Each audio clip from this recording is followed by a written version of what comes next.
One, two, three. Harold and Brad, Windy City filmmakers. Harold and Brad, Windy City filmmakers. Harold and Brad. Da, da, da, da, da, da, da.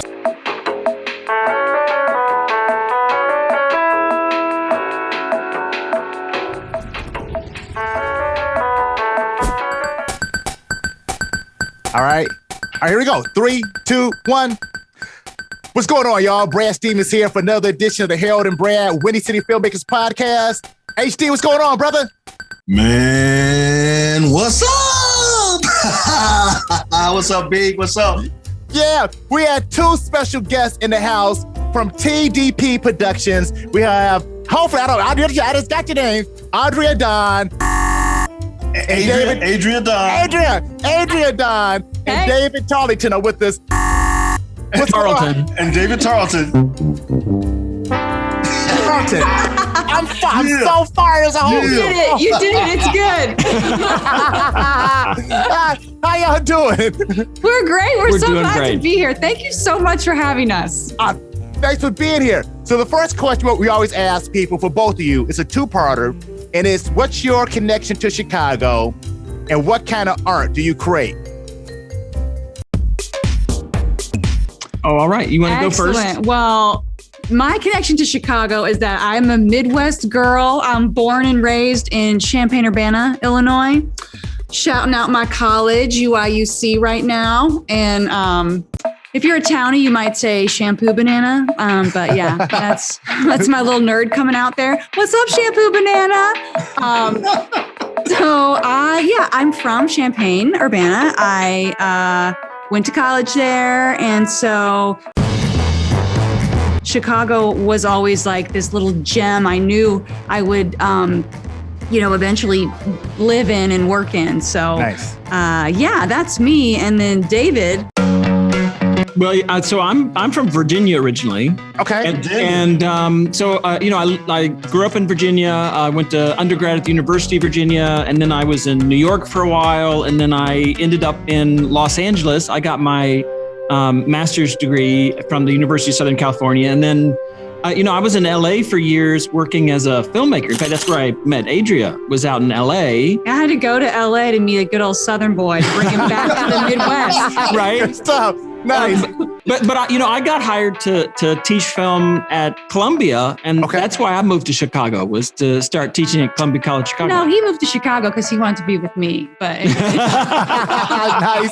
Yeah. So he's here because of his job and because of his wife. I'm a Chicagoan now. I've gotten used to the winters more or less. Yeah. Oh man, yes. Yeah. And it's snowing in April, right? But that's all right. Yeah. And our work.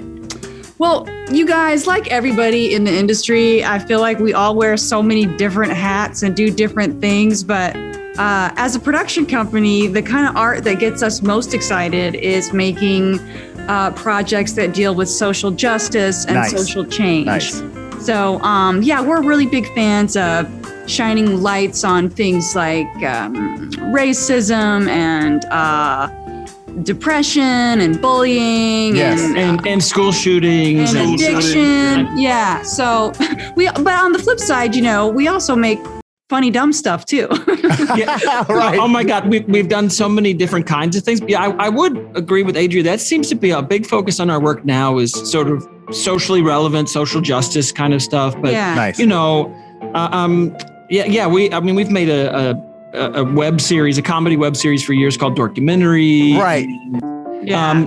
I directed a feature called Hunter that's a vampire thriller, and Nice. done TV series and all kinds of different work. But Harold is, I'm going to shout out Harold because he's worked with us on two things now. And I'm excited that he's been on two different projects with us. And they both center around the social justice and social change themes. So what's up, Harold? Hey, I appreciate the love.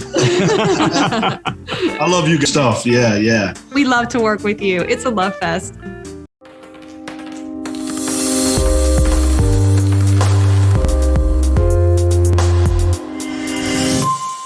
It's amazing how Karen, which you've changed the name, has continued to move around. Can you talk about that social justice, Black Lives Matter? Sure. Yeah. So we wanted, as with everybody during the pandemic, things just kind of came to a halt. We had two different projects that were, in fact, we had a project that was going to be shooting like the week after the pandemic after lockdown. Right. But then in the midst of kind of all this, everything coming to a halt, the work, there was all of this political and racial unrest in the country, kind of coming to a head in many ways. And we felt that we couldn't just sit and let it go by without amplifying and supporting the Black Lives Matter movement. So we wanted to make something in support of that, in response to what was going on. So we had to get creative a little bit in how we made it. So we were like, well, dang, we can't hire. Who can be in it, and how distanced can we be? So it was in the middle of the pandemic. So for us, this was back last year when things were a lot more locked down. It was sort of what can we do with ourselves, and in this case with Harold. So literally, it was me, Harold, and David. And our son held the slate. Yeah. He was very helpful with the slate. But yeah, so Karen centers around shining a light on white privilege and white fragility. And we live in Oak Park. It's a great place to live, but anywhere in the U.S., there's suburbs, there's pockets of places that need to be better and need to adjust and think about how to be better moving forward. So hopefully, Karen has a little insight into that.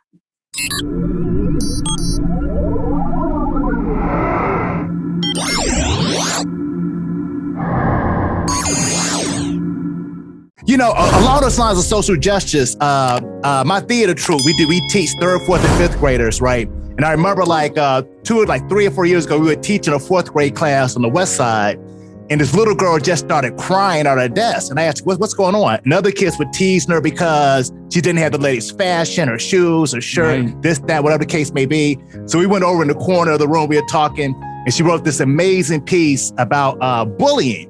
And we adapted it to a song and performed at the school show. But I remember, long story short, after that situation, I was talking with my teaching team, and it's been a million years since I was in 4th grade, but it caught me off guard how early that was setting in. We're talking about 10 years old, there's already this in-group, this out-group, you're not cool, she was being ostracized.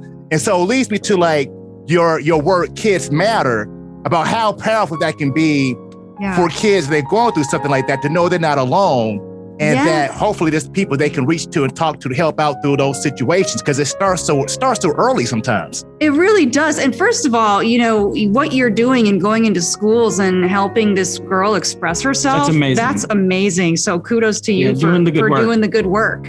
That's what they need. They need that support. They need to know it's going to be okay. And with media, especially now, back in the old days, people go up to you, punch you in the face. I'm sure they still do that. But now it's like, I'm gonna punch you online. Oh yeah. Right. I'm gonna create a fake account and make fun of you. And it does, and it goes back to how young kids get phones and all these things, which, they're not a bad thing. It's just that it's the media is everywhere and so available. The technology is so. Talking about the cyberbullying, especially, and regular bullying is just really important. So we love to work with kids. The people we work with typically are middle school, some high school, but some a little younger too. But the middle school is our sweet spot. And I'll tell you, it's so amazing to work with them because they're so kind of starved to talk about these contemporary issues. Right. And so to go in and get the words, and hear them, it's really, really inspiring for us. One of the things that I think we really discovered when we started making these films was the ways that they're affected differently than when we were kids. We didn't have social media. We didn't have every kid in school had a phone and things. And so when you have these issues with kids, it looks different than it did when we were kids. And it's really kind of scary in some ways. So one of the things that we're trying to do in bringing light to these stories is make it very contemporary. It wasn't the same 20 years ago. It just didn't look Yeah, even the language we use sometimes. I write the films, but like, I'll have the kids read it out loud, and I'll be like, "Does this sound okay?" They'll be like, "No, you need to change that. Nobody talks like that." Right. Oh, humility. Oh man.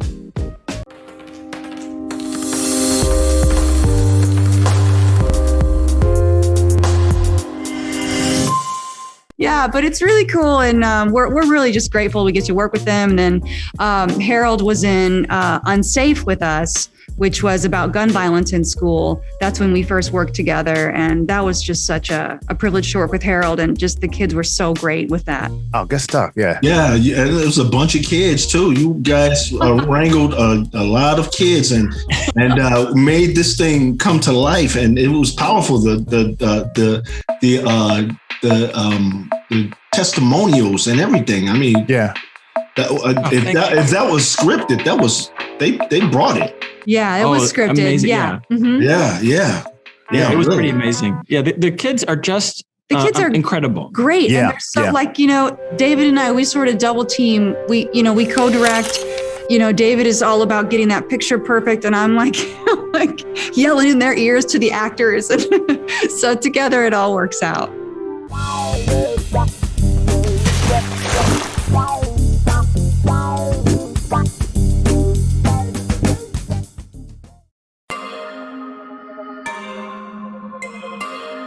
I'm a big fan of Film Courage on YouTube, and they had this. I forgot who they were. It was some dudes on YouTube, and they were like teaching writing. They said, you know what? A screenwriter should never direct his own film, right?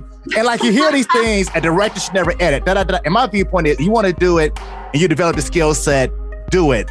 And I love the fact that you all write, direct, edit. You shoot your own stuff. What's the benefits of being able to wear so many hats and wear them effectively when you're creating your own content?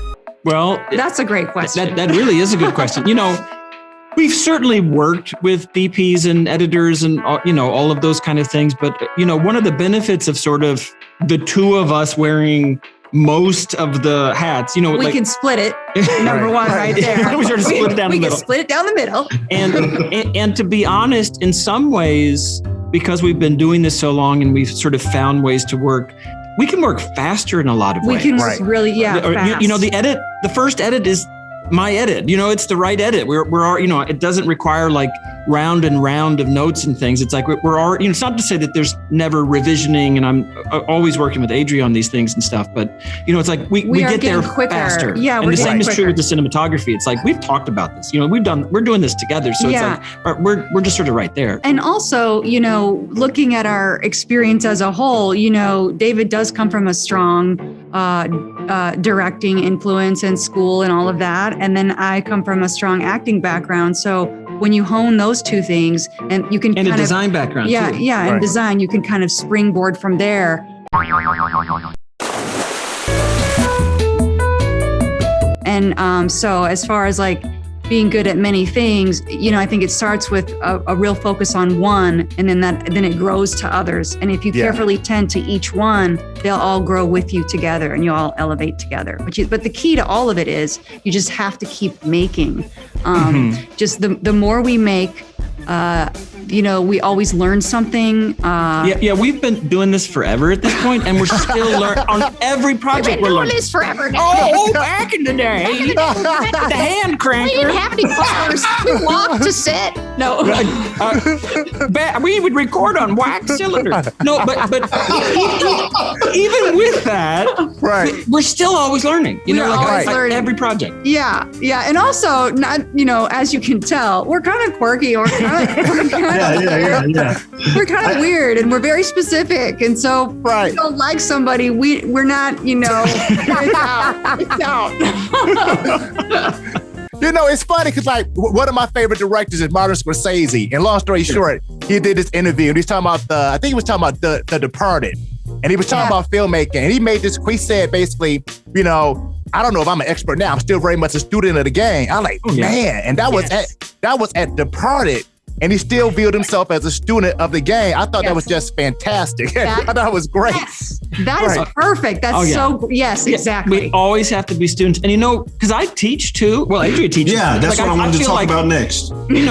Like I'm always learning. Yeah. Like I'm Right. learning from my students. Well, you learn from teaching. Oh, yeah. Yes. R- and right. Yeah, Harold's a teacher too. Oh, yeah. I learned so much from teaching. Yeah, exactly. It forces me to clarify what, it's not just doing it, but thinking about what is it that I do?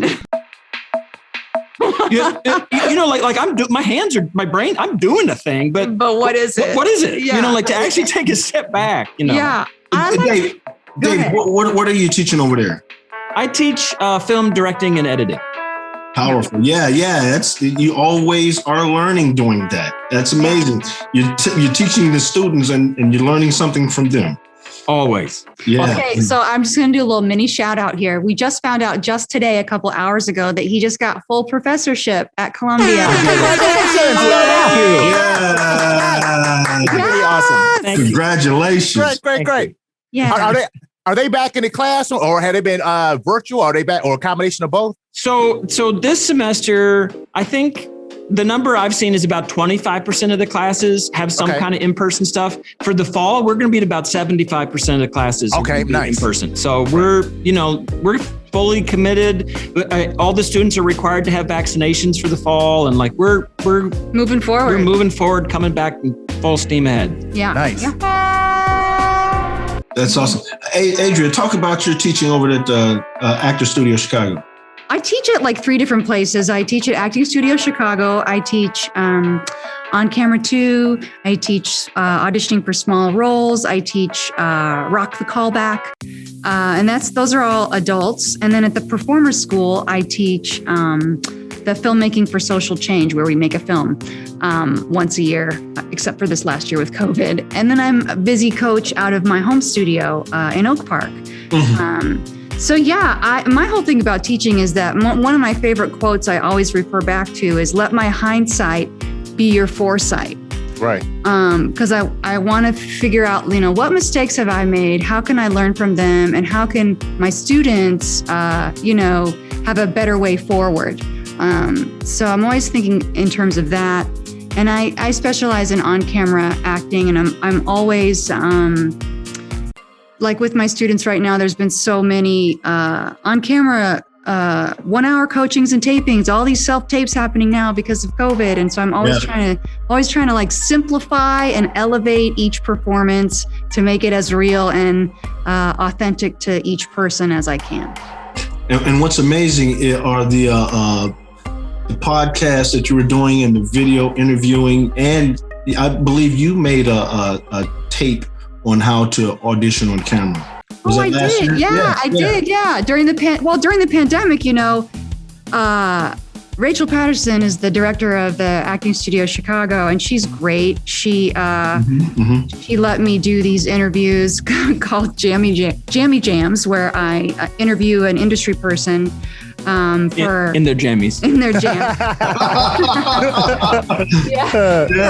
Yeah, they're super fun. I think I did around a dozen of those, and just to help the community. We had the guy from CineSpace, and we also had different directors and Casting directors and things like that. So that was also really fun, but also constantly pivoting, changing for what's happening in our entertainment landscape right now. Right. So it was good. I like to be challenged, and so it was good for me to figure out how to do those. And it feels like it's about community building too. Chicago's film community and acting community, we're relatively small, and I think it's so important to have these outlets and opportunities for community building.